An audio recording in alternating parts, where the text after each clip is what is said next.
मङ्गलं भगवान् वीरो मङ्गलं गौतम प्रभु।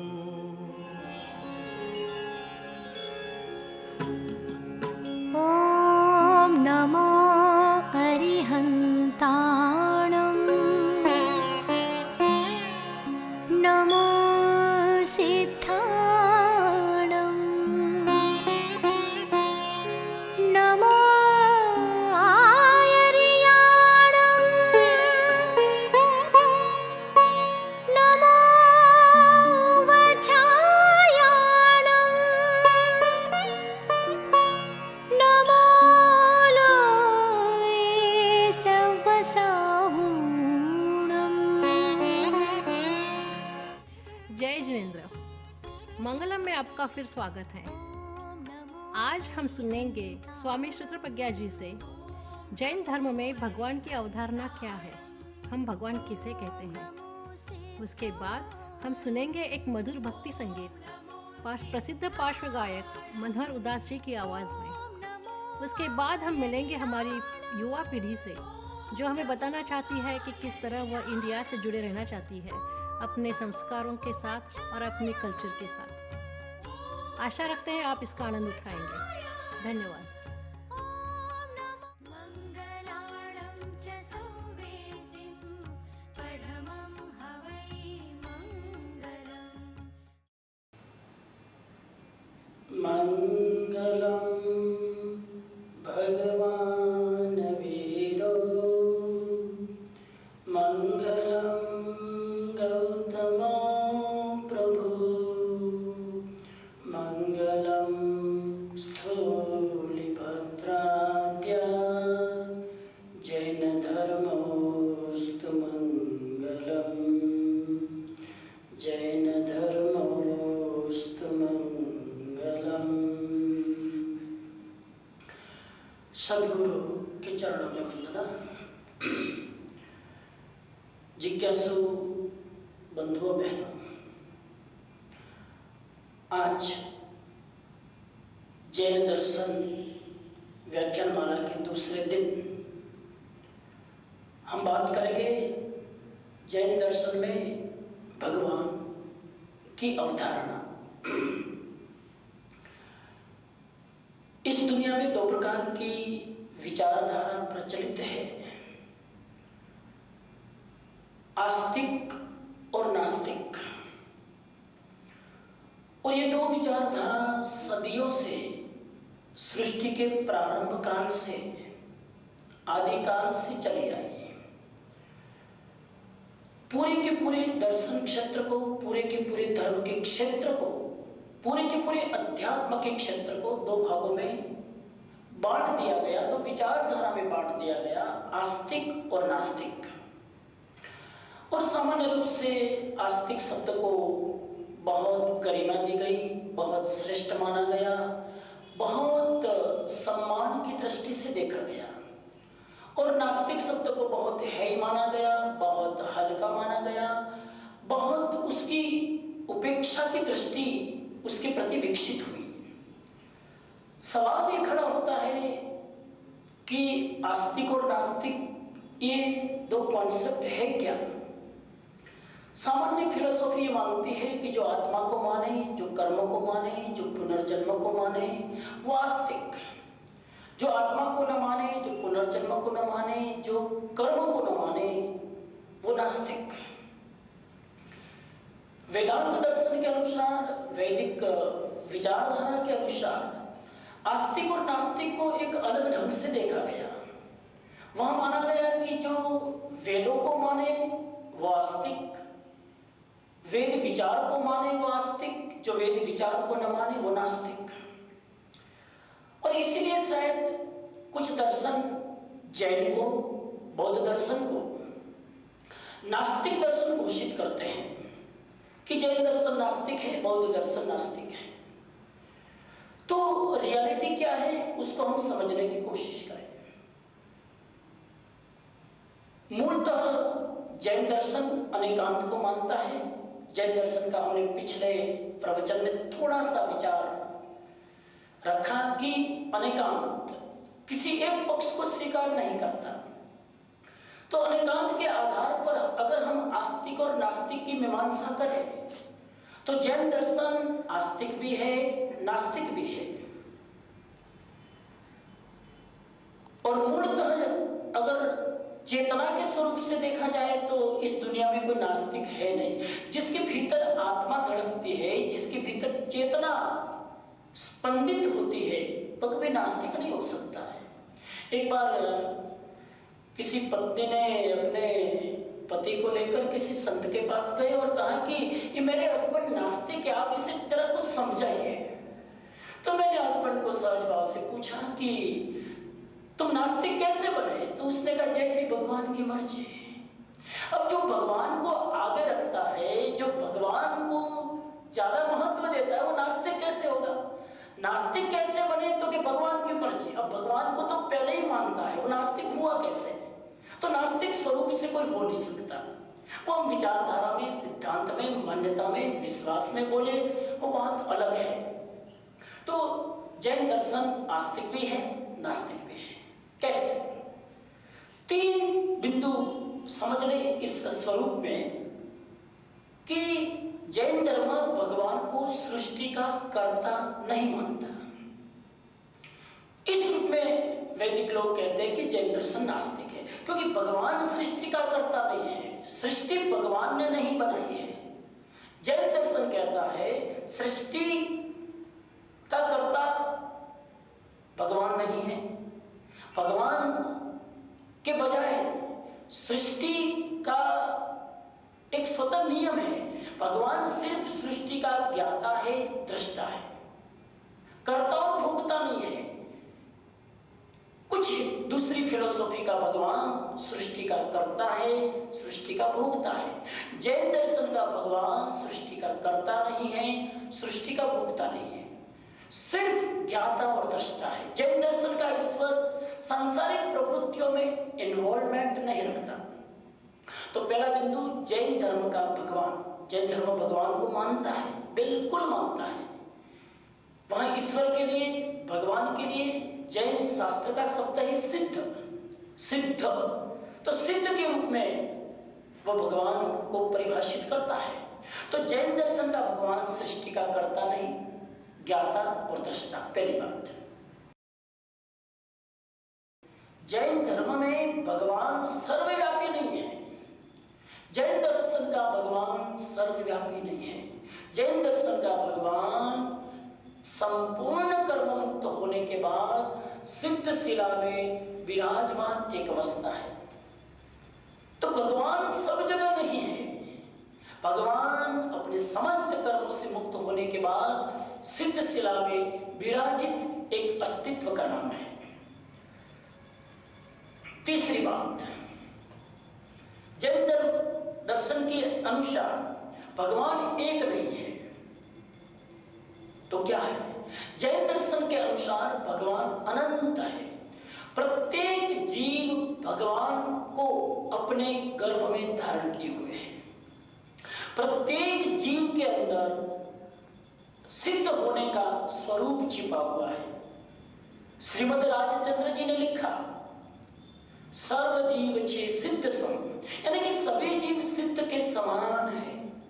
फर्क सिर्फ इतना है कि सिद्ध के जीवों ने अपने कर्म को तोड़ दिया और हम लोगों ने जो सुषुप्त रूप में सिद्ध का स्वरूप रखते हैं, हम लोगों के कर्म हावी है, कर्म भारी है, कर्म से हमारी आत्मा बंधी है। इसलिए स्वरूप से शुद्ध होते हुए भी हम अभी सिद्ध नहीं हैं, लेकिन हम सिद्ध बन सकते हैं। सिद्ध बनना हमारा स्वभाव है, हमारा जन्म सिद्ध अधिकार है। तो तीसरी बात, जैन दर्शन में भगवान एक नहीं है, अनंत है। हर व्यक्ति भगवान बन सकता है। महावीर ने यह नहीं कहा कि मैं आपका आराध्य हूं और आप जिंदगी भर मेरी आराधना करो। महावीर ने कहा कि एक दिन साधना करते करते तुम भी स्वयं भगवान बन सकते हो, तुम भी मेरे स्तर तक आ सकते हो। और मैं भी आपकी तरह सुसुप्त अवस्था में था, जन्म मरण की श्रृंखलाओं को तोड़ते तोड़ते, साधना करते करते, कर्म तोड़ते तोड़ते सिद्ध स्वरूप को प्राप्त किया, वैसे ही हर जीव सिद्ध स्वरूप को प्राप्त कर सकता है।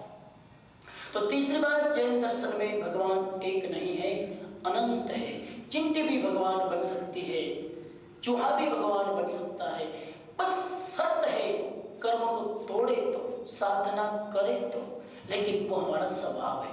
और चौथी बात, अंतिम बात, जैन धर्म में भगवान अंतिम बिंदु पर है, प्रारंभिक बिंदु पर नहीं। कुछ धर्मों में ईश्वर प्रारंभ में है, ईश्वर ने सृष्टि की रचना की, पहले ईश्वर बने, ईश्वर ने जगत बनाया, ईश्वर प्रारंभ में है। जैन दर्शन का ईश्वर, जैन दर्शन का भगवान, जैन दर्शन का सिद्ध स्वरूप प्रारंभ में नहीं है, अंत में, जीवन की अंतिम अवस्था है। व्यक्ति जन्म धारण करता है, निगोद से निकलता है, एकेंद्रिय, द्वेंद्रिय, तीन्द्रिय, चतुरिंद्रिय, पंचेंद्रिय और ये सारी घाटियां पार करके एक ऐसी स्थिति आती है कि वो सारे कर्म को तोड़कर सिद्ध अवस्था को प्राप्त करता है। तो हमारे जैन शास्त्र का भगवान, सिद्ध ईश्वर अंतिम तबक्के पर आता है, अंतिम लेवल पर आता है, प्रारंभ में नहीं। बाकी फिलोसॉफी का भगवान प्रारंभ में है, आदि बिंदु भगवान से शुरू होता है, अंतिम बिंदु वो विश्वव्यापी ब्रह्मांड में विलीन हो जाता है। जैन दर्शन एकेंद्र से प्रारंभ होता है, निगोद से प्रारंभ होता है और अंतिम बिंदु सिद्ध शिला पर जाकर विराम लेता है।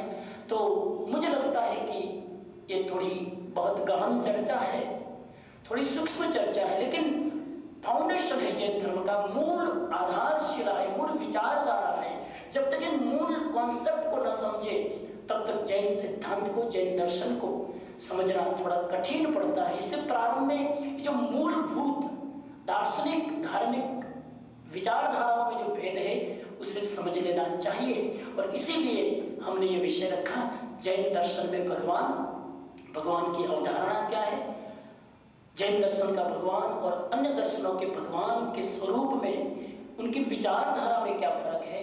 तो ये चार बिंदु मुख्य है। पुनश्च निवेदन करूं, जैन दर्शन में भगवान सृष्टि का कर्ता नहीं है, ज्ञाता दृष्टा है, नंबर 1। जैन दर्शन में भगवान सर्वव्यापी नहीं है, सिद्ध शिला में विराजमान एक अवस्था है, नंबर 2। नंबर 3, जैन दर्शन में भगवान एक नहीं है, अनंत है, नंबर 4। जैन दर्शन में भगवान अंतिम बिंदु पर है, प्रारंभिक बिंदु पर नहीं। तो इस दृष्टि से हम बहुत निष्कर्ष पर पहुंचने का प्रयास करें कि जैन दर्शन भगवान को मानता है, कर्ता के रूप में नहीं, सृष्टि के संचालन के रूप में नहीं। अगर सृष्टि का संचालन भगवान करे तो हम उसकी कठपुतली बन गए, हम उस भगवान हमें नचाए, हम उसके अनुसार नाचते चले जाएं। इस तरह का भगवान का कॉन्सेप्ट हमारे जैन शास्त्र में नहीं है। जैन शास्त्र में व्यक्ति को महत्व दिया गया, व्यक्ति ही खुद साधना करके समष्टि तक पहुंचता है, व्यक्ति ही साधना करके अपनी चेतना को जगाकर कर्म को मुक्त करके मुक्त अवस्था प्राप्त कर सकता है। तो व्यक्ति स्वातंत्रता का यह सिद्धांत है, आत्म स्वातंत्रता का यह सिद्धांत है। इसलिए जैन दर्शन का भगवान व्यक्ति से पूर्णता तक पहुंचने का एक विज्ञान है। इस विज्ञान को समझकर हम स्वयं भगवान बनने की कोशिश करें, स्वयं भगवान बनने की कोशिश करें। बिंदु स्वयं सिंधु बन सकता है, भक्त स्वयं भगवान बन सकता है, जीव स्वयं शिव बन सकता है, नर स्वयं नारायण बन सकता है। ऐसा स्वरूप हमारे भीतर है, हम उसको जगाएं और इस कॉन्सेप्ट को बहुत गहराई से सोचें। तो जैन दर्शन की एक गहनता का, महावीर के गहन दर्शन का हमें बोध हो सकेगा। इन्हीं आशा और विश्वास के साथ आज दूसरे प्रवचन को यहाँ पर मैं विराम देता हूँ। ओम शांति शांति शांति। मङ्गलाणं च सौवेसिं पठमं हवै मङ्गलम्। बहर बहर नहीं आवे अवसर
आशा है आपको आज का प्रोग्राम पसंद आया होगा। मंगलम की अगली कड़ी में हम आप सबका फिर से इंतज़ार करेंगे। आपका विचार जानने के लिए हमें मेल करिए mangalamshow@gmail.com। धन्यवाद, फिर मिलेंगे।